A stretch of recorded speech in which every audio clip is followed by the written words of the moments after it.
हाँ जी, नमस्कार। आप सभी को मैंने म्यूट मोड में रखा हुआ है, इसके लिए माफ़ी चाहता हूँ क्योंकि इसके लिए बिना गुजारा नहीं होता। लोग बहुत सारा डिस्टरबेंस करते हैं बीच में, इसलिए थोड़ी समय के लिए आप म्यूट ही रहेंगे। लास्ट में जाकर मैं अनम्यूट करूँगा, फिर हम आराम से कुछ बातें जो सवाल होंगे उनका जवाब दे पाएंगे। तो सबसे पहले आज का जो हमारा टॉपिक है, भक्ति से रिलेटेड जिन सीरीज पर हम बात कर रहे हैं, यहाँ पर सारा जो फोकस है वो भक्ति पर है। क्योंकि मैंने जैसे आपको पहले भी क्लियर कर चुका हूँ कि अगर आपके आपके जो मन की जो कंडीशन है, जो कि पिछले कई जन्मों से आकर एक सर्टेन टाइप की कंडीशन हमारी बन चुकी है, राइट, और उसके हिसाब से ही हम बिहेव करते हैं। जो भी हमें अपने हिसाब से उचित लगता है, ठीक लगता है, वैसा हम रास्ता फॉलो करते हैं। परमात्मा तक पहुंचने के सारे ही रास्ते हैं, राइट। जिसके लिए ज्ञान का मार्ग सूटेबल लगता है, उसको दूसरे रास्ते समझ में नहीं आते। वो कहता है, वो कह सकता है कि ये सब रास्ते बेकार हैं। कोई ध्यान वाला है तो वो ध्यान को सबसे सर्वश्रेष्ठ मानता है। मैं ये कहना चाहता हूं कि हम सभी रास्तों का एक कॉम्बिनेशन क्यों ना चूज करें। मेरे सदगुरुदेव भगवान ने यही किया है। मेरे गुरुदेव ने सभी जो अलग अलग साधन हैं उनका कॉम्बिनेशन बनाया है। तो गुरुदेव ने हमें 5 नियम दिए हैं, जिसका हम वो बताते हैं कि श्री आरती पूजा, सेवा, सत्संग, सिमरण और ध्यान श्रद्धा सहित जो नित करे, निश्चय हो कल्याण। यानी उन्होंने इन नियमों के अंदर बांध दिया, और मेरे ख्याल से ये जो स्पिरिचुअल डिसिप्लिन है ये हम सभी को बना लेना चाहिए। ठीक है, अगर गुरु का बनाया हुआ स्पिरिचुअल डिसिप्लिन फॉलो कर सकते हैं, बहुत अच्छी बात है। नहीं तो अपनी आत्मा का बनाया फॉलो कीजिए। अगर आप अपनी आत्मा का बनाया हुआ डिसिप्लिन फॉलो कर सकते हैं तो यकीन मानिए कोई भी बड़ी से बड़ी उपलब्धि मुश्किल नहीं है। तो ये डिसिप्लिन, एक रूटीन होना आपका बहुत बहुत बहुत जरूरी है। तो कैसा होना चाहिए आपका रूटीन, आपका डिसिप्लिन कैसा होना चाहिए? ऑफ कोर्स आपकी डिसिप्लिन की जो शुरुआत है वो उसमें सारे फैक्टर आएंगे कि आपका किस समय आप सोते हैं, किस समय आप उठते हैं, कितने समय आप किस साधन में लगाते हैं। उसके बेसिस पे ही डिसाइड होगा कि आपका जो जो रास्ता है वो कहाँ है, आपका रास्ता आपको कहाँ लेकर जा रहा है। तो अभी हम मान के चलते हैं कि हमारी मंजिल क्या है। सबसे पहले हमारी मंजिल है इस आत्मा का कल्याण हो जाए। जिस मकसद के लिए हम इस धरती पर आए थे वो मकसद पूरा हो जाए। उस मकसद को पूरा होने के लिए क्या चीज की जरूरत है, वो मकसद क्या है? पहली बात तो मकसद है अपने आप को पूरी तरह से जान लेना। न केवल अपने आप को जान लेना, बल्कि इस यूनिवर्स को भी जान लेना, जिस ब्रह्मांड में हम रह रहे हैं। बहुत से लोग एक सवाल करते हैं, वो कहते हैं कि हम इस धरती पर फर्स्ट टाइम आए कैसे, क्यों आए, वाई वी केम हियर। मेरे ख्याल से आप में से बहुत सारे लोगों का ये सवाल होगा। अगर हो तो आप इसको लिख के बताइएगा कि क्या आपका भी ये सवाल है, हम धरती पर क्यों आए हैं, what is the reason, right. अगर ऐसा है आप चैट पे लिख सकते हैं। बोलना अभी अभी के लिए मैंने आपको डिसेबल किया हुआ है, इसलिए अभी बोलिएगा नहीं। अभी लिख कर बता सकते हैं कुछ भी हो तो, राइट। तो अगर आपको ये सवाल है कि आप इस धरती पर क्यों आए हैं, इसको ऐसा समझें। देखिए, हम परमात्मा में जी रहे हैं। चेतना का एक महासागर है, एक विराट महासागर। ठीक है, जैसे चेतना का एक विराट महासागर है, आपके पास हर तरफ आनंद ही आनंद है। तो जब तक आपने उसको ऑपोजिट पार्ट आनंद आपने जाना, आनंद को आपने फील किया, लेकिन आपको यह नहीं पता कि आनंद के पार क्या है। आनंद के पार क्या है? आप खुश हैं एक जगह पर। मान लीजिए मैं आपको एक ऐसे टापू पर रख दूं जहां पर सारी सब तरह की सुख सुविधाएं हो, सब तरह का आनंद हो, सब तरह की खुशियां हो, लेकिन वो एक टापू है, एक लिमिटेड टापू है, राइट। आप उसके ऊपर घूम लेंगे, उसकी हद है एक, मान लीजिए 10 किलोमीटर के दायरे में वो टापू बना हुआ है, उसकी एक हद है। आप घूम लेंगे इधर से उधर, उधर से उधर, हर तरफ आप चले जाएंगे, राइट। लेकिन लास्ट में जाकर आपके मन में आएगा, भाई इस टापू के बाहर भी कुछ है क्या? स्वाभाविक है, इसके बाहर भी कुछ है क्या? तो कुछ लोग ट्राई भी करेंगे उसके बाहर जाने की। एंड देयर देयर जो ये बाहर जाने का प्रोसेस है, इस टापू से बाहर जाने की जो फीलिंग है, यही फीलिंग हमें इस संसार में लेकर आती है। टापू मैं किसे बोल रहा हूं? टापू है परमात्मा का आनंद रूप। हम परमात्मा के भीतर आनंद में समाये हुए थे। भीतर आनंद था, बाहर आनंद था। लेकिन फिर ऐसा क्या हुआ जिसके कारण हमें यह आनंद छोड़ना पड़ा? हमें आनंद में रहते हुए भी आनंद की कदर नहीं थी। हमें समझ नहीं था कि यह आनंद क्या होता है। जैसे एक उदाहरण के लिए, एक दूसरे उदाहरण से समझेंगे। एक राजा का बेटा है, राजकुमार। वो हमेशा राजमहलों में ही बड़ा हुआ है। उसके लिए सारी सुख सुविधाएं अवेलेबल हैं। उसके लिए सारे सारे आनंद दुनिया के अवेलेबल हैं। जो वो बोलता है मुंह से, हर सुविधा उसके लिए अवेलेबल हो जाती है। हर बात उसकी पूरी हो जाती है। अब आप उससे पूछ के देखें, क्या तुम्हें पता है दुख क्या होता है? या तुम्हें सुख पता है क्या होता है? तुम्हें पता है सुख क्या होता है? अगर उस इंसान से पूछा जाए, उस राजकुमार से, तुम्हें पता है कि सुख क्या होता है? कहेगा सुख? मुझे नहीं पता क्या होता है सुख। एक व्यक्ति जिसको सदा से सुख ही रहा है, क्या उसे सुख का पता लग सकता है? यस और नो? या आप बताएं। जो सदा से सुखी रहा है, उसने कभी उसका ऑपोजिट देखा ही नहीं। वो कभी दुख में पड़ा ही नहीं। उसने कभी दर्द सहा ही नहीं। उसको पता नहीं है कि ये क्या हो रहा है। उसको लगता है तो सबके साथ होता है। बिल्कुल वैसे ही, बिल्कुल सेम जो बात आती है सिद्धार्थ जी के बारे में, गौतम बुद्ध जी के बारे में। जो जब सिद्धार्थ थे तो उनके लिए क्या था? उनको दुख का पता ही नहीं था। उनको दुख का पता ही नहीं था। उनको यही पता था बस यही होता है। जैसे ये ऐश में मैं जी रहा हूं, ऐसे इस आनंद में, इस ऐश में सब जी रहे हैं। राइट? लेकिन जब उसे पहली बार उनको सामना किया गया कि कोई इंसान मरता भी है, कोई इंसान बीमार भी होता है, कोई इंसान जो है वो बूढ़ा भी होता है, ऐसी अलग अलग जब कंडीशन देखी, तब समझ में आया कि ये भी कंडीशंस होती हैं। तो हमारे साथ भी यही हुआ कि हम सब भी संसार के अंदर परमात्मा के साथ जब हम एक रूप थे, तो हमें परमात्मा की कदर नहीं थी। हम उसके राजमहल में आनंद से रह रहे थे, हमें पता नहीं था। तो फिर क्या किया हमने? हमने ये एक्सप्लोर करने के लिए, हमें एक्सप्लोर करने के लिए परमात्मा ने हमें कहा कि तुम्हें ऐसे पता नहीं लगेगा कि तुम कीजिए आनंद क्या होता है। तुम्हें थोड़ा समय अगर जाओ तो संसार के दुख और सुख को अनुभव करो। क्योंकि जब तुम्हें कंट्रास्ट में चीजों को देखते हो ना, एक दूसरे के विपक्ष में देखते हो, तब चीजें समझ में आती हैं। सारा सारा हमेशा दिन ही रहे, रात हो ही ना, तो कैसा लगेगा आपको? हमेशा लाभ ही होता रहे, कभी हानि हो ही ना, तो कैसा लगेगा? हमेशा आप सुखी ही रहें, तो आपके लिए डेफिनेशन क्या होगी चीजों की? ऐसी डेफिनेशन आपके लिए हो ही नहीं पाएगी। इसीलिए इसीलिए इस बात को समझने के लिए हमारा इस सृष्टि पर हमें भेजा गया। हम आनंद रूप हैं, हम सुख रूप हैं, हम सत्यचित आनंद हैं, वही परमात्मा है। लेकिन हमें बोध नहीं है।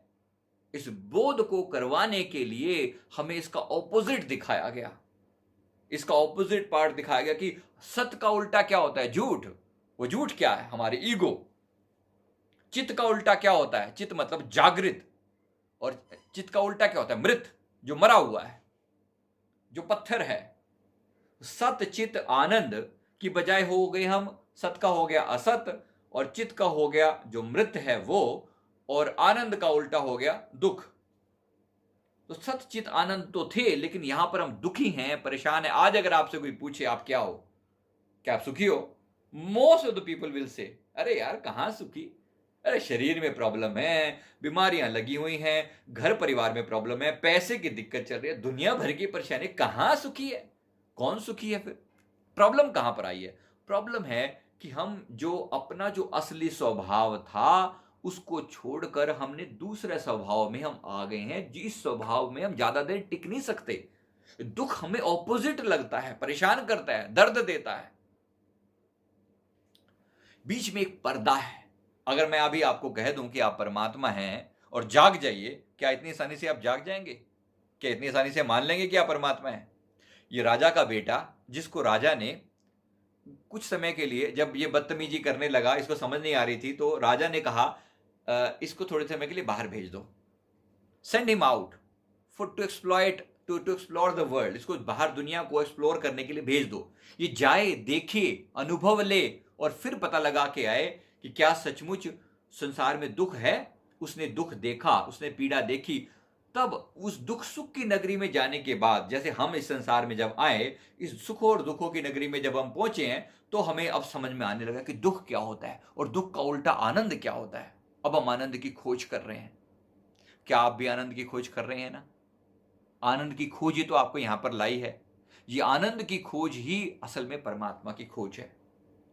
तो अब हम समझने की कोशिश यही कर रहे थे, ये जो हमने हमारे गुरुदेव ने जो भक्ति मार्ग बताया, भक्ति मार्ग में हम एक सीधी सीधी समझ कहते हैं प्रभु, जैसे अगर ये लड़का जो ये जो राजा का लड़का जो है, राजा का बेटा है, अब ये जाकर दुखी हो रहा है, ये परेशान हो रहा है, ये संसार में गया जरूर लेकिन यहां वहां जाकर ये भिखारियों के बीच में पड़ गया, ये जो बीमार लोग थे उनके बीच में पड़ गया। अब ये जो अपने आप को, ये जो दुखी हो रहा है, ये जो परेशान हो रहा है, अगर ये अपने पिता को पुकारना शुरू कर दे, ये कहे कि पिता प्लीज मैं दुखी नहीं होना चाहता, मैं आनंद लेना चाहता हूं, मेरे को जो महलों के आनंद पहले मिल रहे थे मुझे वही आनंद वापस चाहिए, तो क्या करेगा ये हाथ खड़े कर देगा, या तो ये प्रयास करेगा, अपने आप को धीरे धीरे धीरे करके उठाएगा। वो प्रयास हम सभी कर रहे हैं ना, हम अपनी चेतना को जानने का प्रयास कर रहे हैं, खुद को जान रहे हैं, स्लोली धीरे धीरे धीरे धीरे करके अपनी चेतना में उतर रहे हैं, खुद की क्वालिटीज जान रहे हैं। और खुद की क्वालिटी कभी कभी खुद से नहीं जानी जाती, कभी कभी लोग हमें बताते हैं कि तुम ऐसे हो, और अगर कोई अच्छी क्वालिटी हमारे बारे में बताता है तो हमें बहुत अच्छा लगता है, क्योंकि हम अच्छे हैं, वास्तव में हम अच्छे हैं, वास्तव में आनंद रूप हैं हम। लेकिन क्योंकि हम यहां पर आकर दुखी हो रहे हैं या परेशान हो रहे हैं, इस संसार के अंदर उलझ गए हैं, इसलिए हम अपने आनंद रूप स्वभाव को भूल गए हैं। इसके लिए ही हमारे सदगुरुदेव भगवान हमें रास्ता बता रहे हैं। हमारे गुरुदेव ने हमें 5 नियम बताए। उन्होंने कहा श्री आरती पूजा सुबह शाम करो। आरती पूजा का से क्या होगा?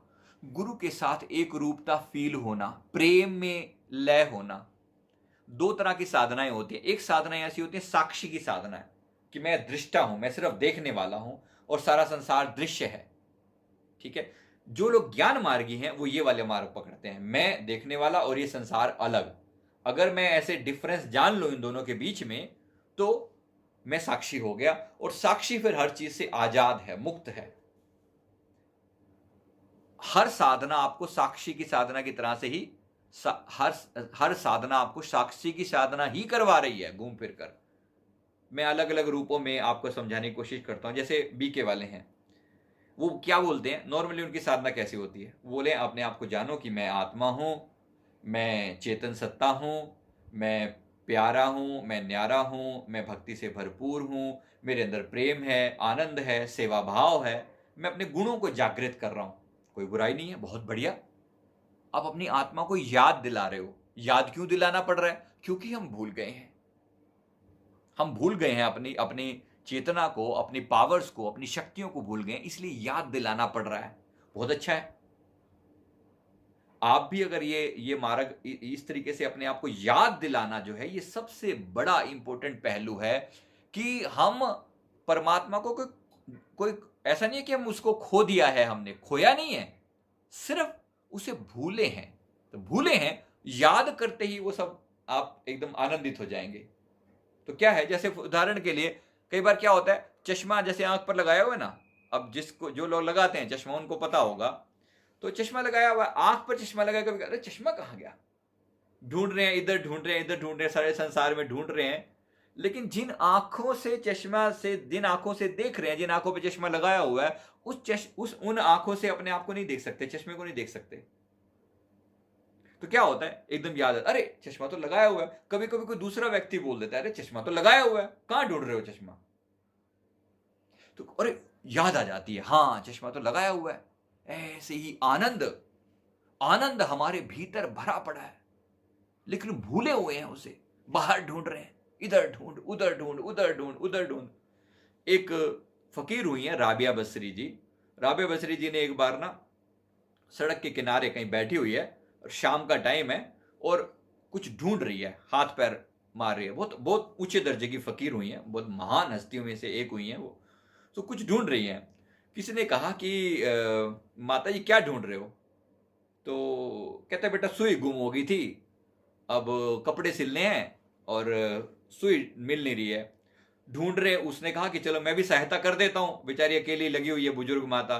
उसने सहायता करने की, वो भी लग गया, अभी इधर है उधर है उधर है, बाहर सड़क के किनारे पर, इधर ढूंढ रहे हैं उधर ढूंढ रहे हैं। 2-4 लोग और आ गए, 5-7 लोग और आ गए, सब मिलके सुई ढूंढ रहे हैं। आखिर किसी ने पूछ लिया, माता जी सुई किसी को नहीं मिलके दे रही है, कहां पर, गुम कहां हुई थी? कहती जी गुम हुई थी अंदर झोपड़ी के अंदर। सब लोग इतना गुस्सा हुए उसके ऊपर कि क्या समझ रखे तूने, गुम अंदर हुई है, ढूंढ बाहर रहे हो तुम, तू होश में तो है बुढ़िया। फिर अब गुस्सा आ गए लोग, फिर वो अपने अपने पे लोग उतर आते हैं, बुढ़िया तू होश में है, क्या कर रही है ये? राबिया बसरी बड़ी महान संत हुई थी, कहते मैं वही कर रही हूं जो तुम कर रहे हो, मैं वही कर रही हूं जो तुम कर रहे हो। आनंद कहां ढूंढ रहे हो? कौन से मंदिर मस्जिदों में जा जाकर आनंद खोजते हो? कौन सा परमात्मा बैठा है वहां? कहां खोया था उसे? खोया कहां है? पहली बात तो खोया कहां है जो वहां ढूंढ रहे हो? खोया यहां है, यहां अपने भीतर खोया है, उसको भूले हैं और दुखी हो रहे हैं। जिस दिन याद आ गया तो इतना होगा, ओहो अरे इतनी सी बात थी, अरे वाह कमाल हो गया यार, चश्मा मिल गया, अरे परमात्मा मिल गया। बिल्कुल वैसे ही जब अष्टावक्र जनक को समझा रहे ने, कहते हैं अहो किम आश्चर्यम, कहते हैं कि कैसा आश्चर्य है। जनक बोलते हैं कैसा आश्चर्य है, मैं खुद परमात्मा हूं, मैं खुद परमात्मा हूं, आश्चर्य है मुझे अपनी ताकत पर, अपनी एनर्जी पर, अपनी पावर पर, कैसा आश्चर्य है। बड़ा अजीब लगता है कि कैसे वो अवस्था आ जाती है और उस अवस्था को आने के बाद कितना बड़ा आश्चर्य पैदा होता है अपने ऊपर। क्या आपको कभी ऐसी झलक आई है? क्या आपको किसी आनंद की ऐसी झलक आई है जहां पर आप खुद अपने आप को परमात्म स्वरूप में देख पाए? मेरे सदगुरुदेव भगवान सदगुरु यही हमें दिखाना चाहते हैं। सदगुरु हमें सामने जब बैठते हैं ना, अपने गुरु को देखकर याद आ जाती है, यार क्या रूप है, कैसा प्यारा दिव्य रूप है।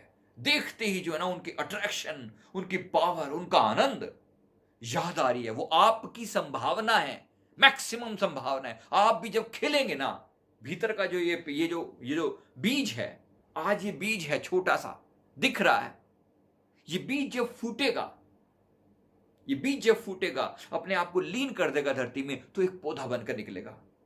इस बीज को देखकर क्या कोई भी उम्मीद कर सकता है कि एक दिन इतना विराट पेड़ बनेगा कि इस पर हजारों फल लगेंगे? कोई ऐसा सोच सकता है? शुरू शुरू में सोचना बड़ा मुश्किल लगता है, लेकिन सबको ये संभावनाएं जो है गुरु को देखकर संभावना पैदा होती है। ये बीज अगर पेड़ को देख लेना, आम के पेड़ को, बड़े विराट पेड़ को, और मन में इसके संकल्प पैदा हो, ये जो लग रहे हैं, ये जो पेड़ है, ये मैं हूं। क्या ये बीज गलत बोल रहा है? क्या ये बीज गलत बोल रहा है? ये पेड़ मैं हूं, मेरी पूरी संभावना है कि मैं ये हो सकता हूं। हो सकता है या नहीं हो सकता? बिल्कुल हो सकता है। ये पूरी संभावना है उसके अंदर, उस बीज को। तो सदगुरु जो है वो एक इंसान की पूरी संभावना है। हां मैं ऐसा हो सकता हूं, हां मैं यही हूं, हां मैं ऐसा हूं। अब आपको बात समझ में आएगी, आपको जो महावाक्य हैं उनका मतलब समझ में आएगा कि किस तरीके से हमारी चेतना गुरु के सामने कनेक्ट होती है।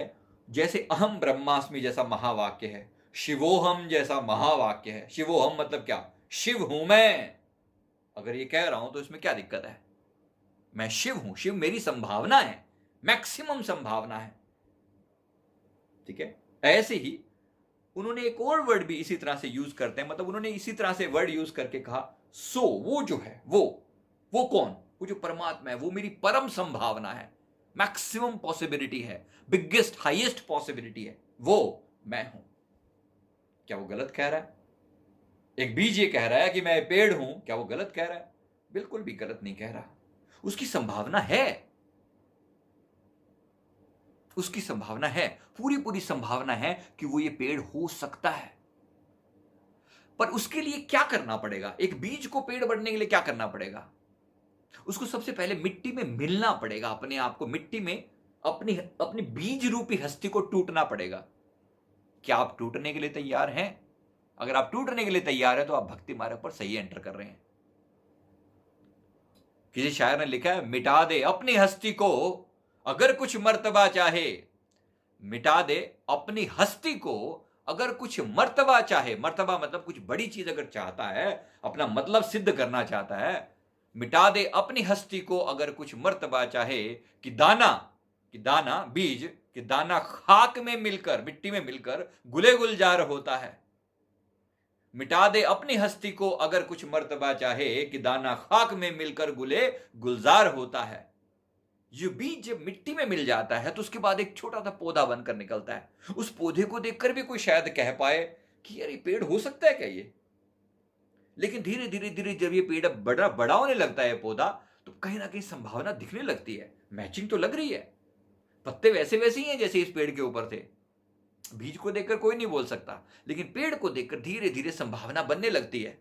और फिर मन मानने लगता है, पेड़ को खुद को भी भरोसा आने लगता है कि हाँ, लग तो मैं ठीक ठीक रहा हूं। ये जो पेड़ के ऊपर जो फल लगे हैं, इतना विराट पेड़ बैठा हुआ, इसकी छाया में अनेक जो है लोग बैठे हैं, पक्षी पक्षी बैठे हैं ऊपर, सब आनंद ले रहे हैं, फल इसका अनेक लोगों को भोजन दे रहा है। तो ये जो है ये संभावना कब पैदा होनी शुरू हो जाती है? सदगुरु को देखकर। तो सदगुरु और शिष्य के बीच में ये सब घटित होता है। इसलिए ऐसा कोई गुरु चाहिए जिसको देखकर लगे क्या मैं ऐसा हो सकता हूं। गुरु सामने, मेरे सदगुरुदेव भगवान जब सामने बैठे होते हैं, उनको कहते हैं हम दर्शन हाल में दर्शन दे रहे हैं गुरुदेव। हम क्या करते हैं, हम उनके सामने हाथ जोड़कर बैठे होते हैं, उनको निहार रहे होते हैं और एक संभावना अंदर पैदा हो रही होती है, धीरे धीरे अपनी हस्ती मिट रही होती है और वही प्रकट हो रहा होता है। जैसे मैंने आपको उस दिन भी बोला था, सतगुरु शिष्य की आत्मा,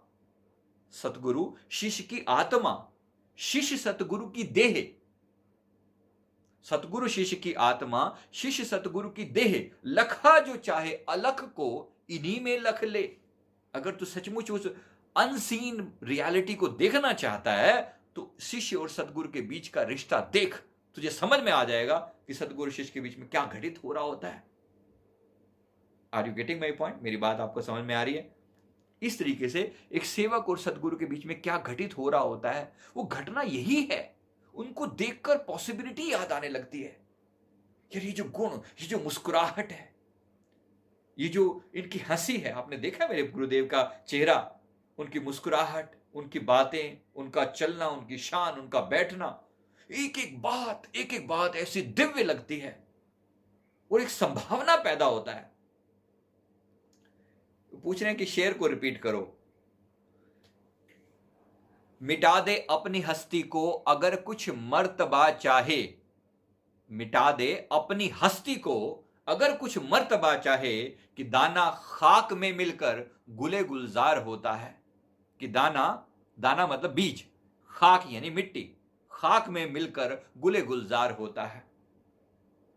ठीक है, तो ये हमारी संभावना बनती है। हमारा सतगुरु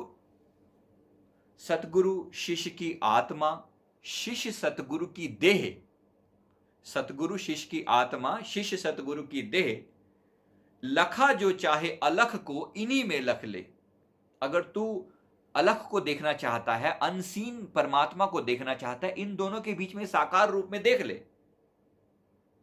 ये बात आप देख पाएंगे। मेरे सतगुरुदेव भगवान जब सामने विराजमान होते हैं तो ऐसा लगता है जैसे मैं अपना ही खिला हुआ रूप वहां बैठा हुआ है। हम नहीं लगता कि हम अलग हैं वो अलग हैं।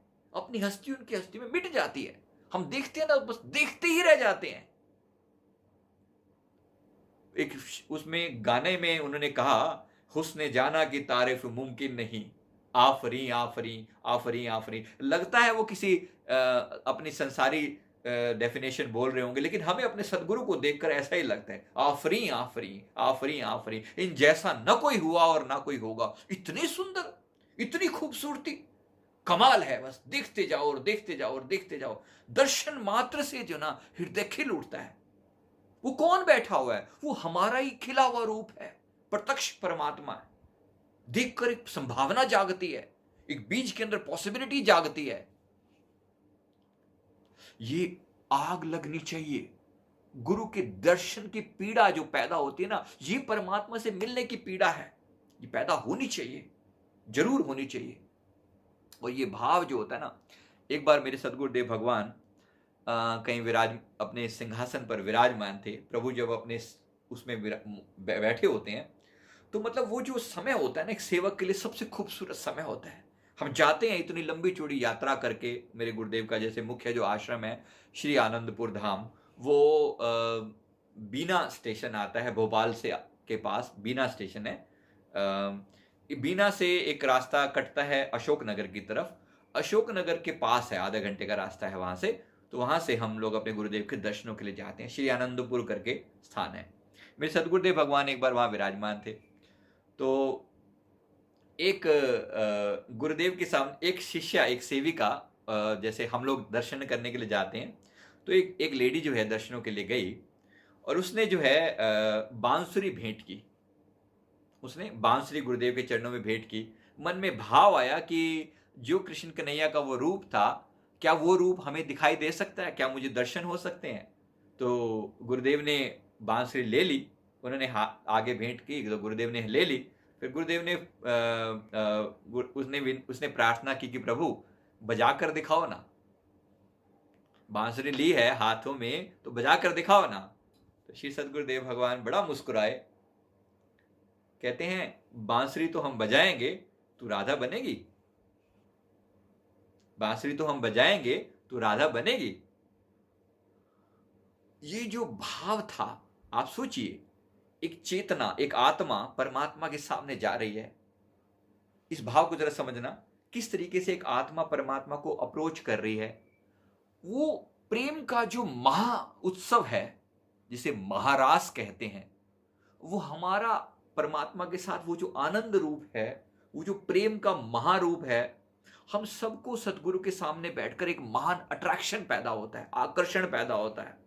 गुरुदेव एक विराट चुंबक की तरह बैठे होते हैं। ऐसा लगता है जैसे एक विराट चुंबक सामने बैठा हुआ है और हम लोग छोटी छोटी कीले हैं, ऐसे खींची चली जाती है ना चेतना उनकी तरफ। उनको देखते ही ना ऐसा आकर्षण पैदा होता है।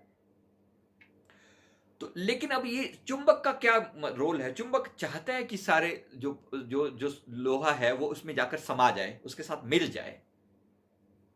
ठीक है, यही संभावना सदगुरु हम सेवकों के बीच में तलाश करते हैं कि वो अपना रूप बना लेना चाहते हैं।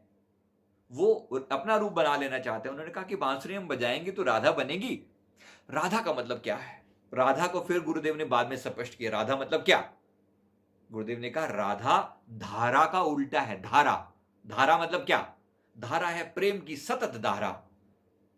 अगर तुम प्रेम की सतत धारा बन जाओ, यानी कि धारा यानी राधा बन जाओ, तो हमें भी कन्हैया बनने में देर नहीं लगेगी। यानी एक प्रेम का जो समागम है उसकी बात कर रहे हैं कि किस तरीके से अगर हम भी अपने प्रभु को इसी तरह प्यार से याद करें, आंसुओं से याद करें, तो यहां से संभावना बनती है, एक पॉसिबिलिटी बनती है, प्रेम की विराट संभावना पैदा होती है। इसको इसलिए सदगुरु के सामने सेवक जब जाता है तो अपनी हस्ती को उनके साथ मिटा देने की कोशिश करता है कि मेरे प्रभु, मेरे गुरु जो है मेरे हृदय में समा जाएं, मैं ना रहूं। हम एक भजन में भी बोलते हैं कि ऐसा तेरी पूजा में दास खो जाए, ऐसा तेरी पूजा में दास खो जाए, मैं ना रहूं तू ही तू हो जाए, मैं ना रहूं तू ही तू हो जाए। तो एक जो भक्ति मार्ग है, भक्ति मार्ग में हम अपनी हस्ती को मिटाना चाहते हैं, मिट जाना चाहते हैं। मिटने का एक मजा है, एक आनंद है। क्या आपने कभी आनंद पाया है? क्या आपने कभी प्रेम किया है? किसी से भी अगर प्रेम किया होगा तो जिसके प्रति भी प्रेम होता है ना, उसकी बात आपको अमृत तुल्य लगती है, उसकी हर बात अच्छी लगती है। अब हम तो बचपन से बताएं तो हमने तो केवल अपने गुरुदेव के अलावा सच बताएं किसी को नहीं देखा। 6 साल की एज से उनके साथ प्यार है और आज तक वैसा ही बरकरार है। आनंद जो है वो धीरे धीरे धीरे धीरे करके ये हस्ती मिटती जा रही है अंदर से। कुछ है नहीं यहां पर, मैं विच मैं ना रहेगी। मुझे अपने अंदर पता ही नहीं लगता कि ये है क्या। वो बैठा हुआ है, वही खेल खेल रहा है, अंदर बैठा है। श्वास लो तो पता चलता है वही श्वास ले रहा है। अपने आप को देखो तो ऐसा फील होता है जैसे वही बैठा हुआ है। अपने हाव भाव, अपने जेस्चर, अपनी हर बात धीरे धीरे धीरे धीरे धीरे समाप्त होती जा रही है। वही प्रेम जो है वो प्रकट होता चला जा रहा है। ये एक सतगुरु के साथ, क्योंकि वो साकार हैं, उनके साथ जुड़ना आसान है, जुड़ा जा सकता है, हर पॉसिबिलिटी है वहां पर। गुरु के साथ जुड़ा जा सकता है, क्योंकि निराकार के साथ ध्यान करने में बड़ी मुश्किलें आती हैं। आप सोचिए, चक्रों पर ध्यान लगा रहे हैं। मैं कुछ बुरा नहीं कह रहा हूं, मैं खुद चक्र ध्यान सिखाता हूं। जब मैं कहने लगता हूं तो चक्रों पर ध्यान दिख नहीं रहा, वो ग्रीन कलर का चक्कर घूम रहा है, ध्यान लगा वहां पर, धीरे धीरे करके एहसास होता है हाँ घूम रहा है। लेकिन आप चक्रों के प्यार में तो नहीं पड़ते ना। चक्र दिख जाते हैं, ध्यान तो हो गया, लेकिन आप चक्रों के प्रेम में थोड़ी पड़ जाते हो। प्रेम किससे करना है? ये जो ध्यान करने वाला है ये अपने आप से प्रेम कर रहा है, और इसी का प्रेम अगर भीतर से ना बैठकर सामने अगर बैठ जाए तो कैसा होगा? तो आईने के सामने अगर अपनी ही तस्वीर को देखकर अपने प्रेम में पड़ जाए तो कैसा होगा? बस समझ लीजिए कि सदगुरु और शिष्य के बीच में ऐसा ही रिश्ता घटित होता है, ऐसा ही रिश्ता घटित होता है। तो ये प्यार का रिश्ता जो है अपने सदगुरु के साथ बनाने का प्रयास करना चाहिए, और प्रेम में डुबकी लगाने के लिए तैयार रहना चाहिए। अगर भक्ति मार्ग पर चले हैं तो डुबकी लगाना, रोना उसकी याद में। रोने से अपनी ईगो गल जाती है। बहुत बार जो लोग बोलते हैं, जो खास तौर पे जो ध्यानी होंगे ना, वो रोते नहीं है कभी। ध्यानी और ज्ञानी बड़े अहंकारी हो जाते हैं। क्षमा चाहता हूं, किसी पर कोई कटाक्ष नहीं, मैं खुद ध्यान और ज्ञान की सारी चीजें में पढ़ के अलग अलग रूपों में करके देखा है सब कुछ, लेकिन ध्यानी और ज्ञानी में अहंकार आ जाता है। अरे अहम ब्रह्मास्मि कह तो दिया, अहम ब्रह्मास्मि, लेकिन कहीं ना कहीं अंदर अभी वो अपनी देह का आभास खत्म नहीं हुआ है। इसलिए अहम ब्रह्मास्मि की वो जो फीलिंग है धीरे वो पूरी तरह से नहीं आती। अहम ब्रह्मास्मि होने में प्रॉब्लम क्या है? प्रॉब्लम है अपनी हस्ती का मिटना। ये जो अपनी ईगो है, ईगो सेल्फ है, ये ईगो सेल्फ मिटे कैसे? अब आपके ऊपर डिपेंड करता है कि आप प्रेम मार्ग में उतरना चाहते हैं, आप सदगुरु के प्रेम में पढ़ना चाहते हैं, तो फिर आप भक्ति मार्ग पर आपका स्वागत है। गुरुदेव फरमाते हैं, जो तुद प्रेम खेलन का चाहो, सिर धर तली गली मेरी आओ। अगर तुझे प्रेम खेलने का चाहो है तो मेरी गली में जो सिर, अपने तली को सिर में रखकर, अपने सिर को तली में रखकर, काट कर अपने सिर को तली पे रखकर फिर मेरी गली में प्रवेश करना। मेरे गुरुदेव के एक प्रेमी हुए हैं, उनका नाम, एक सिंधी थे, और इन लोगों के पुराने नाम जैसे होते थे ना, वो लुड़िंदर मल ऐसे कुछ नाम था। गुरुदेव के बड़े प्यारे आशिक थे वो, मतलब वो आशिक थे, आशिक। वो प्यार अपने प्रभु के साथ बात करते ना, ऐसे प्यार से हाथ जोड़कर खड़े होते, जैसे मतलब एक प्रेमी प्रेमिका के बीच का जो रिश्ता है ना, ऐसा बड़ा गहरा प्यार वाला रिश्ता। लेकिन स्वामी भी हैं, तो स्वामी के साथ जैसा रिश्ता होता है, तो हाथ जोड़ते, बड़े प्यार से नम्रता से प्रभु के आगे प्रार्थना करते।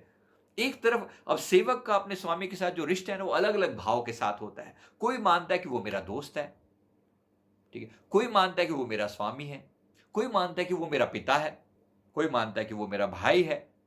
ऐसे अलग अलग आपके रूप होंगे। आप क्या मानते हो? आप अपने लिए भी चेक करके देखो। हर एक का जो रिश्ता है, उस रिश्ते की मर्यादा का पालन करो। फिर उस रिश्ते की मर्यादा का पालन करो। अगर आप अपने सदगुरु को, अपने गुरु को परमात्मा ही समझते हो, तो एक सेवक बनकर उनकी सेवा करो।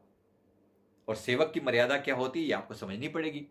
एक भक्त बनकर भगवान की पूजा कैसे की जाती है ये आपको समझना पड़ेगा। भक्त क्या है? भक्ति वर्ड का मतलब ही समझ लीजिए ना। भक्ति क्या है? भक्त वो जो विभक्त ना हो। विभक्त यानी क्या? जुदा, दूर। जो जुदा है वो विभक्त है। लेकिन भक्त मतलब क्या? भक्त जो मिला हुआ है, भक्त जो मिला हुआ है। ये जो लुड़िंदर मल जी थे, ये मेरे प्रभु के बड़े दीवाने।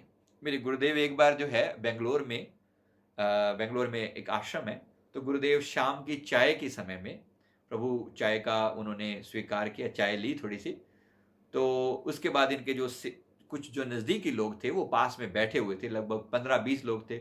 गुरुदेव को अकेले वो जो है ना, वैसे परम एकांत वाले हैं, परम एकांत में हैं, जब अपनी उसमें आनंद रूप में होते हैं तो वो किसी की परवाह नहीं करते। लेकिन जब वो संसार के साथ आते हैं तो फिर प्रेम का रिश्ता निभाते हैं सबके साथ। तो प्रभु ने क्या किया? प्रभु ने इशारा किया इनकी तरफ, कहते कि ये जो लुड़िंदर मल बैठा है ना, ये बैठे हुए हाथ जोड़कर अपने प्रभु को देख रहे हैं, दर्शन कर रहे हैं। तो कहते ये जो लुड़िंदर मल बैठा ना, ये पहले हमें मानता नहीं था।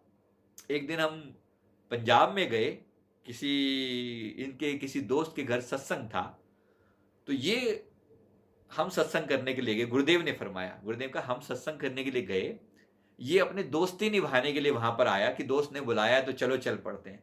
कहते हमें देखा तो हम पर लट्टू हो गया, और देखो आज तक लट्टू है। और ये लुड़िंदर मल जी बड़े प्यार से हाथ जोड़ के अपने प्रभु को देख रहे हैं, दर्शन कर रहे हैं और खूब आनंदित हो रहे हैं। गुरुदेव के सुंदर दीदार अगर आप भी करेंगे ना, तो आपको पता चलेगा कि क्या रूप है, मतलब देख कर ना एकदम ऐसा अनुभव में आता है कि बस सगुण साकार परमात्मा बैठे हुए हैं।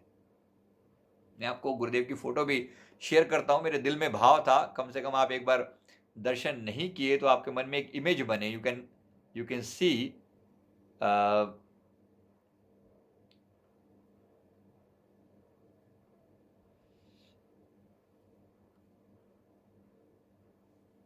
ये मेरी सदगुरुदेव भगवान जी की फोटो है। सामने देखें, दर्शन करें। गुरुदेव जब अपने शहंशाही रूप में जब विराजमान होते हैं तो आप मतलब उनके उस रूप को लेके एकदम ऐसा लगता है कि जैसे सारी सृष्टि के जो शहंशाह हैं वो सामने बैठे हुए हैं।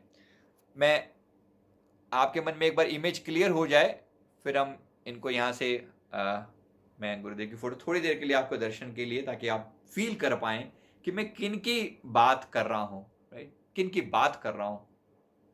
तो श्री सदगुरुदेव भगवान के चरणों में जो बैठे हुए थे भगत जी, इन्होंने क्या किया, इन्होंने गुरुदेव के सामने अपने हाथ जोड़े और प्रभु के सामने कहा, प्रभु मुझे अगर दीवाना किसी ने बनाया है ना तो ये आप ही का, आपकी नजरों का खेल है। मैं दीवाना ऐसे नहीं बना हूं, ये आपकी नजरों का खेल है। आपने भी तो टेढ़ी टेढ़ी नजरें करके मुझे देखा था। प्रभु भी मुस्कुराए। बात तो सही है, क्योंकि प्रेम का खेल कोई एक तरफ से थोड़ी होता है। ठीक है, संसार के प्रेम भी हम लोगों ने देखे हैं ना, लेकिन ये झूठे प्रेम की, सदगुरु के उस डिवाइन प्रेम के सामने आप सोच के देखिए, हम संसार में कैसे जो है किसी एक संसारी प्रेम को कंपेयर करके देखें, एक सेवक और सदगुरु के बीच में जो घटित हो रहा है और एक आम संसारी जीवों के बीच में जो प्यार का रिश्ता है, दोनों के बीच में कंपेयर करके देखो, आप पाओगे कि मतलब क्या गिनती है आपस में, क्या कंपैरिजन है आपस में। दोनों कुर्बान होने को फिर रहे हैं। मतलब सदगुरु अपने स्वामी, अपने सेवक पर कुर्बान हो रहे हैं और सेवक अपने स्वामी पर कुर्बान हो रहे हैं। तो प्रभु ने क्या किया, प्रभु ने उनकी तरफ इशारा किया और उनकी तारीफ की। उसने अपने गुरुदेव की तारीफ की, प्रभु आपकी नजरों का कमाल है। खैर, समय आया, बड़े दीवाने थे, बड़े दीवाने थे। जहां मेरे गुरुदेव को दर्शन देने जाना होता, गुरुदेव बेंगलोर से फिर कहीं और आए, मुंबई आए। ये मुंबई के रहने वाले थे। मुंबई गए, गुरुदेव अहमदाबाद गए, गुरुदेव कहीं हैदराबाद गए। जहां जहां जाते पीछे पीछे कहीं ना कहीं कोई ना कोई बहाना लगाकर गुरुदेव के पीछे पहुंच जाते। मतलब एक दीवानापन, एक पागलपन, मेरे प्रभु मेरे प्रभु मेरे प्रभु।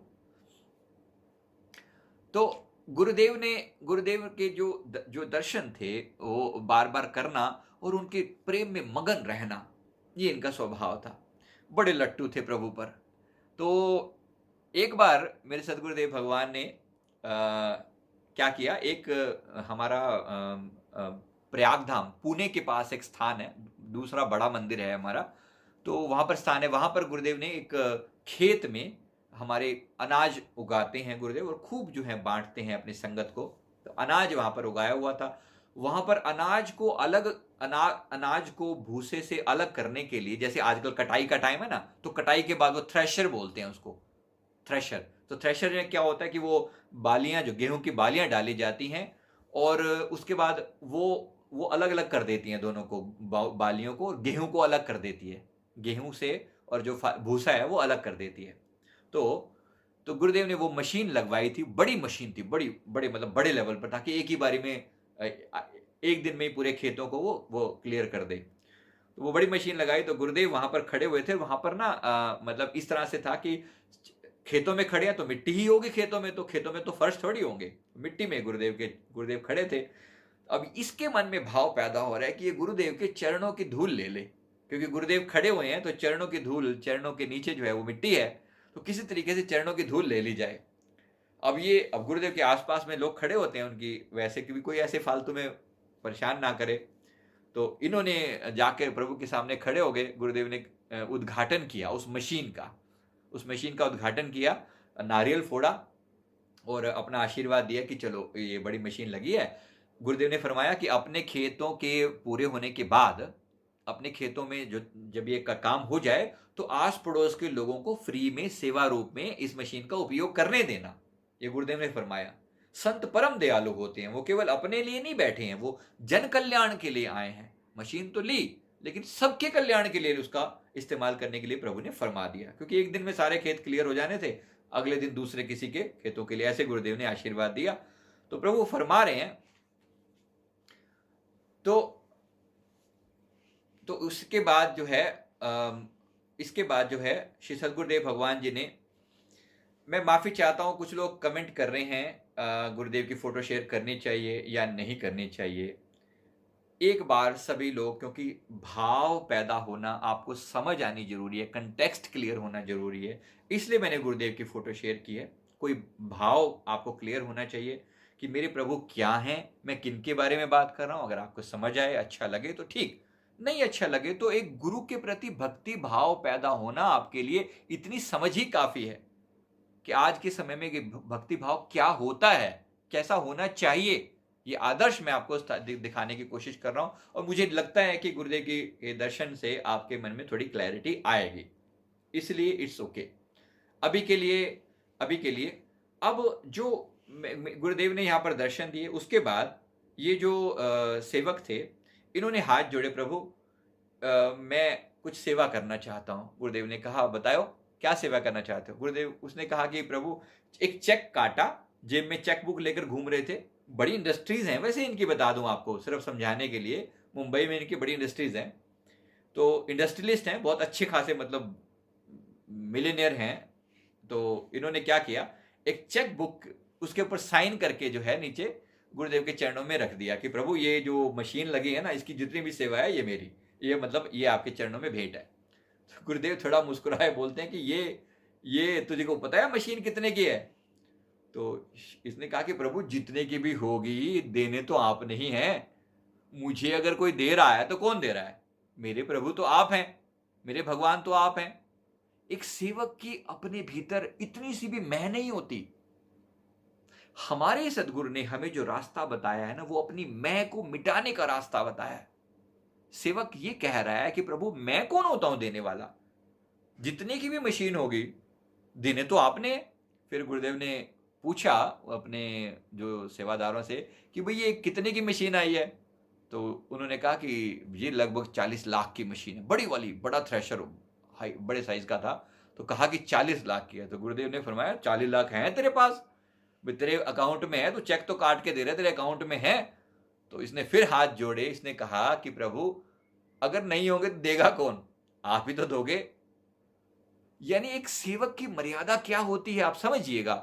वो कहते हैं जो करने वाले हो आप करने वाले हो, मैं तो कुछ कर ही नहीं रहा, मेरा अपना कुछ है ही नहीं, जो कर रहे हो आप कर रहे हो। और जब आप कर रहे हो तो फिर मुझे चिंता किस बात की है, आप करो। 40 लाख होंगे तो भी आपने देने हैं, 40,000 होंगे तो भी आपने देने हैं, 4 करोड़ होंगे तो भी आपने देने हैं। मेरे पास अपना तो कुछ है ही नहीं, मैंने तो अपने आप को कुर्बान कर दिया, मैं तो आपका हूं। अब बताओ इसका कोई हिसाब किताब होगा क्या? ऐसे किसी सेवक का कोई हिसाब होगा क्या? आप खुद ही बताओ। हिसाब किसका होता है? हिसाब होता है ईगो वाले का, जो ये कहता देख मैंने किया। हम एक 5 रुपए भी किसी भिखारी को सड़क के किनारे बैठ के दे देना, क्या हालत होती है? हम अरे यार 5 रुपए दिए आज। नहीं भी होगा तो मन में तो फील करेंगे ना, अपने आप को खुद से 10-20 बार जरूर बोल लेंगे, यार किसी भिखारी को खाना खिलाया, 100 रुपए लगा दिया आज उसके खाने पे, या कोरोना के कोई विक्टिम्स को दे दिया, जैसे जो लोग बैठे हुए हैं उनको 1000-2000 कहीं दे दिए, तो राशन खिला दिया, राशन दे दिया उनको जाके। सुनाते हैं हम उसको बार बार फील करते हैं इस बात को। तो मैं पेंडिंग है, समझिए। एक भक्त की और भक्ति करने में और ना करने में फर्क आप देखिएगा। और सारा का सारा गेम जो है वो इसी ईगो का है, जो बीच में, दोनों के बीच में काम कर रही है। एक जो भक्त नहीं है, एक जो अन्य साधक है जो भक्त नहीं है, वो कहीं ना कहीं उसके अंदर सूक्ष्म अहंकार जरूर होगा, और भक्त के अंदर एक नम्रता जरूर मिलेगी आपको। वो कहीं ना कहीं झुकेगा, और कहीं ना कहीं क्या, अपने गुरु के सामने झुकेगा, बार बार झुकेगा। वो गलतियों के लिए बार बार कान पकड़ेगा, क्षमा मांगेगा, माफिया मांगेगा, झुकना उसके स्वभाव में शामिल हो जाएगा। ये एक भक्त की मर्यादा है। आप भी इस बात को समझें, कैसे सदगुरुदेव भगवान हमारे अंदर परिवर्तन लेकर आते हैं। तो ये जो सेवक हैं, मैं जिनकी बात कर रहा था, लविंदर मल जी, इन्होंने क्या किया, इन्होंने सारी प्रार्थना करने के बाद कि देना तो प्रभु आपने है, तो गुरुदेव बहुत मुस्कुराए, उन्होंने बहुत प्यार से आशीर्वाद दिया। इन्होंने क्या किया, वहीं जो है ना खेत में दंडवत प्रणाम कर दिया गुरुदेव को। हम गुरु को मिलते हैं ना, दंडवत करते हैं। तो दंडवत का मतलब क्या होता है? दंडवत का मतलब है अपने पूरे पूरे शरीर के समेत, पेट के बल, छाती के बल लेट जाना, उल्टे लेट जाना गुरु के सामने और उनके चरणों में अपना सर रख देना। इन्होंने वही दंडवत की गुरुदेव को। तो अब सोचो, गुरु के चरणों में दंडवत का जो आनंद है इन्होंने जो लिया, और उसी के साथ साथ गुरु चरणों की जो धूल थी ना, उसको समेट कर अपने माथे पे लगा लिया। लेटे लेटे ही वो धूल समेट कर अपने माथे पे लगा लिया, अपनी इच्छा पूरी कर ली। एक सेवक की इच्छा क्या है? वो धूल मांग रहा है गुरु के चरणों की। गुरु यानी परमात्मा, गुरु यानी परमेश्वर, उसके चरणों की धूल मांग रहा है वो। और धूल किस तरह से लेकर अपने माथे पर लगा रहा है, आनंदित हो रहा है। 40 लाख रुपया देकर इतनी सी धूल मांगी है। सोचो एक सेवक की मर्यादा क्या होती है। 40 लाख भेंट किए हैं चरणों में, गुरुदेव के चरणों में। और किसने किए हैं? करने वाला कौन?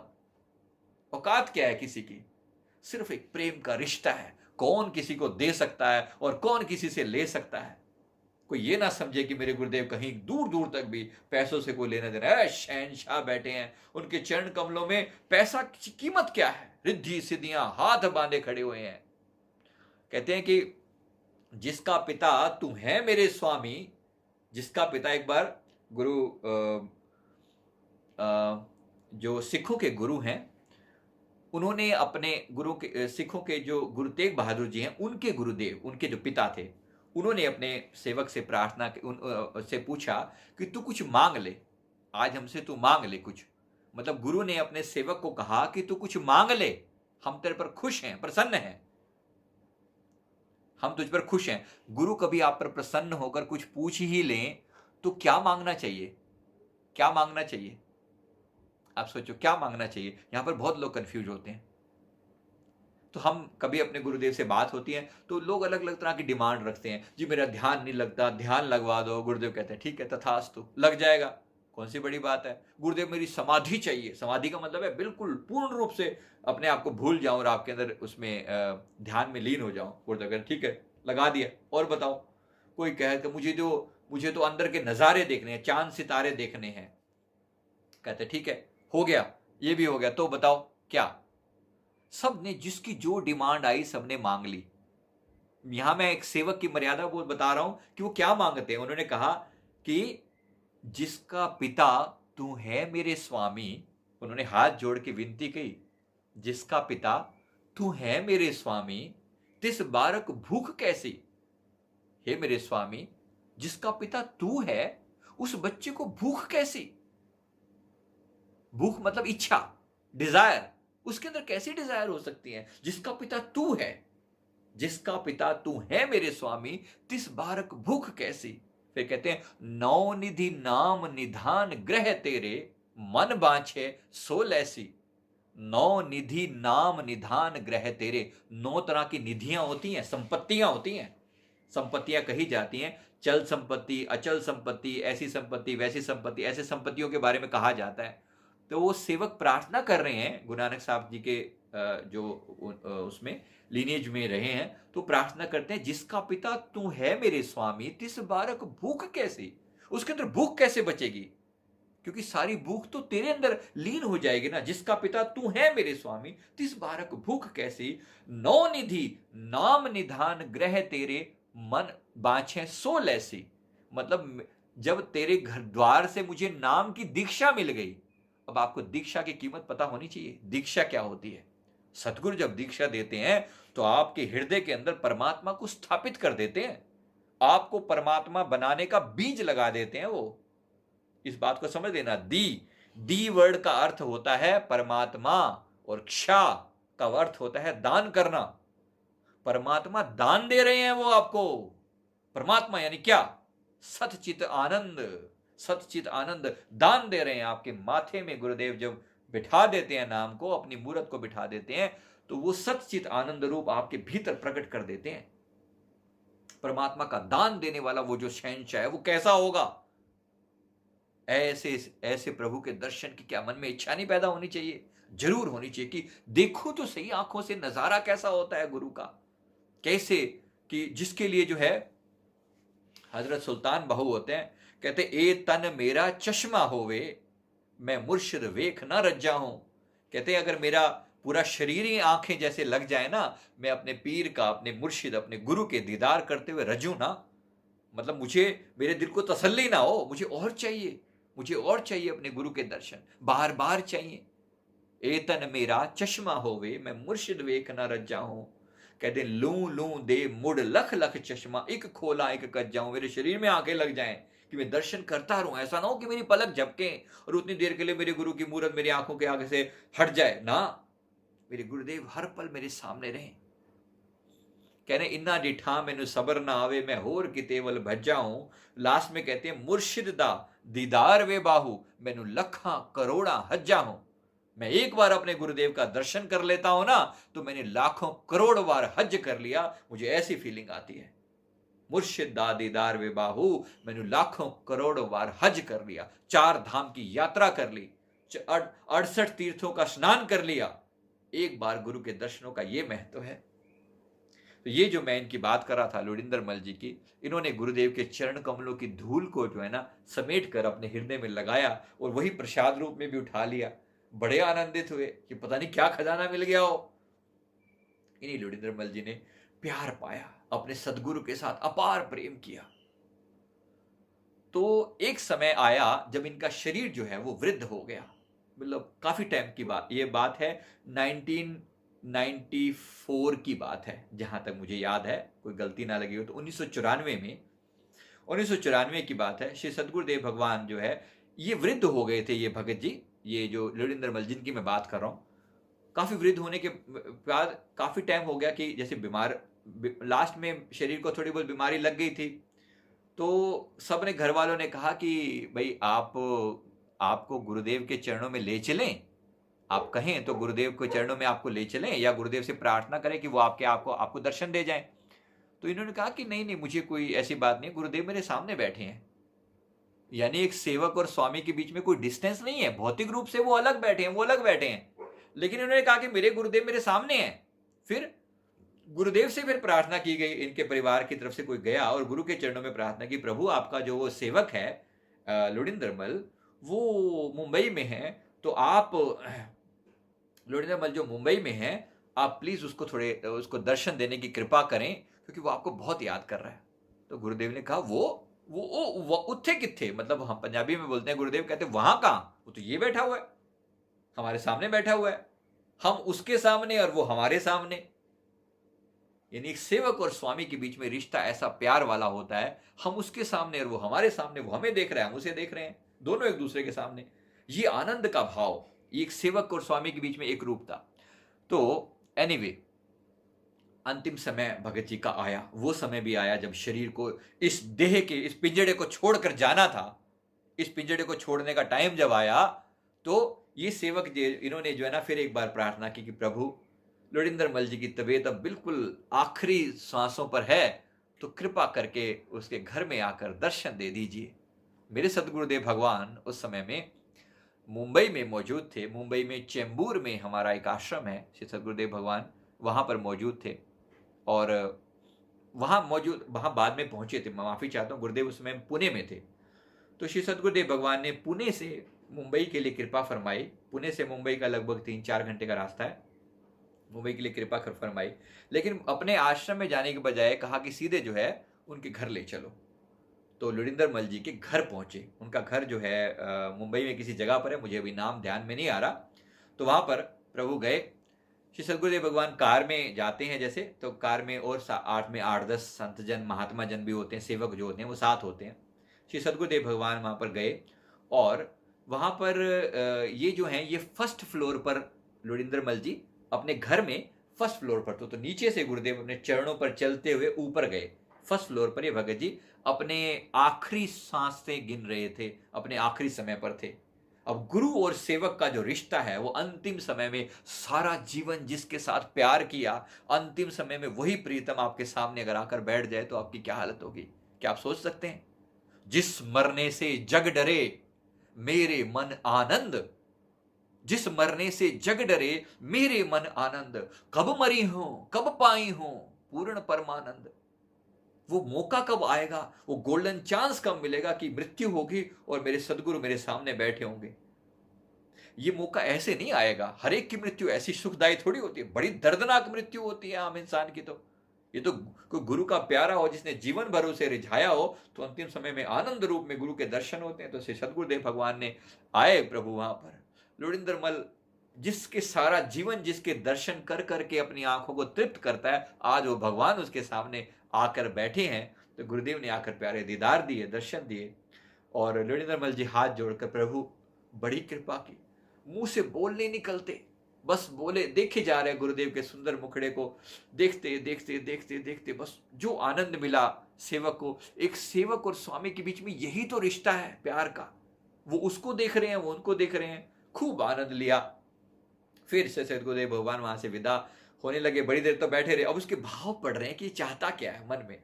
इसके मन में एक इच्छा है, एक आखिरी इच्छा। एक सेवक की आखिरी इच्छा क्या हो सकती है? वो चाहता है कि जिन चरणों को उस समय चूमा था, जिन चरणों पर अपना सर रखा था, आज एक बार प्रभु के चरणों के दीदार हो सके, प्रभु के चरणों को चूम सकूं, उनके चरणों में सर रख सकूं, अपना जीवन सफल कर सकूं। ये आखिरी मौका है। फिर पता नहीं दीदार, अब तो गए, अब प्राण निकले और तब निकले। लेकिन शरीर लेटा हुआ है, मतलब शरीर में इतनी हिम्मत नहीं थी, बिल्कुल निढाल हो चुका था, इतनी हिम्मत नहीं थी कि मैं उठ के बैठ जाते। वो अब गुरु सामने आए तो उन्होंने पूरा प्रयास किया उठने का, लेकिन हिम्मत नहीं थी शरीर में, तो लगभग लेटे ही रहे। उन्होंने बेड को थोड़ा सा ऊपर की तरफ टेढ़ा कर दिया, जैसे वो आजकल जो बेड होते हैं तो उसको थोड़ा एडजस्ट करके थोड़ा टेढ़ा कर दिया, तो वो थोड़ा टेढ़े होकर गुरुदेव के दर्शन वो सामने को। गुरुदेव भी सामने पहले तो कुर्सी पर विराजमान थे, तो गुरुदेव उसको देख रहे हैं, दर्शन कर रहे हैं, और वो उनके गुरुदेव के दर्शन कर रहे हैं। कुछ देर तक तो ये खेल चला। फिर गुरुदेव जब यहाँ से चलने लगे तो गुरुदेव ने पूछा, कुछ और चाहिए लोरिंदर मल, कुछ चाहिए? इन्होंने हाथ जोड़ दिए, आंखों से टप टप आंसू बह रहे हैं। प्रभु, अंतिम समय में मेरे प्रियतम सामने बैठे हैं, इससे बढ़कर क्या चाहिए? लेकिन फिर भी कुछ भाव है कि चरणों को चूमना है, गुरु के चरणों में सर रखना है, तो क्या करें? प्रभु ने भाव पढ़ लिए, मुंह से बोल ना निकले इनके, तो प्रभु ने भाव पढ़ लिया, भी इनकी इच्छा कैसे पूरी करें। तो गुरुदेव ने क्या किया, अपने कुर्सी को साइड में रखा, इनके बेड पर जाकर बैठ गए। अब गंदा मैला कुचैला बेड जैसा भी था, मतलब वैसा बुरा नहीं था, मतलब बैठ गए गुरुदेव। तो गुरुदेव के सामने बैठे और अपने चरणों को खुद से उठा कर देना उसके आगे गोद में रख दिया, क्योंकि ये नहीं उठ सकता था, इसकी हिम्मत नहीं थी। तो गुरुदेव ने खुद से अपने चरण जो है इसकी गोद में रख दिए। अब इसकी गोद में चरण है गुरुदेव के, और खूब प्यार से इसने अपना सर प्रभु के चरणों में रखा, और अपने गुरु के चरणों में सर रखकर जो मन से जो भाव थे, जो नेत्रों से जो गंगा यमुना बही, फिर वो कहने की जरूरत नहीं है, वो भाव पूरे किए। गुरुदेव ने खूब रोया, खूब आनंद लिया जीवन का। ये रोना कोई दुखी संसार वाला रोना नहीं है प्रेमियों, आप समझ रहे, अगर समझें तो इस बात को, ये कोई संसार वाला रोना थोड़ी है। ये आनंद में रो रहा है, ये अपने परमात्मा से मिलने चली है ये रूह। जिस घड़ी के लिए तरसते हैं लोग, वो घड़ी इसको इसी धरती पर वो आनंद जो वहां नसीब होता है, अमृतमय आनंद, वो इस सेवक को यहां नसीब हो रहा है। तो गुरुदेव ने दर्शन दिए, अपना प्यार दिया, सर पर हाथ रखा, चरण कमलों के, फिर उसने अपना पूरे भाव किए। फिर गुरुदेव वहां से आशीर्वाद देते हुए चले आए।